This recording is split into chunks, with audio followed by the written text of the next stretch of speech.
Je pondelok 12. augusta, asi 7:30 večer. Pri chate ma čakal takýto nepríjemný pohľad.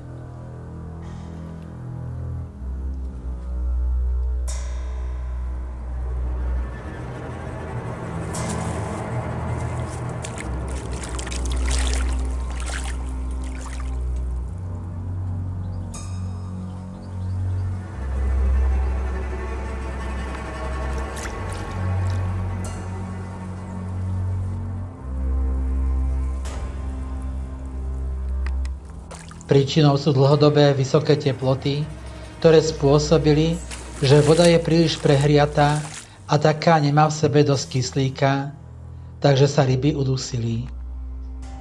Aj keď k večeru už horúčava ustúpila, vzduch má len 27 stupňov, voda má stále cez 30 stupňov.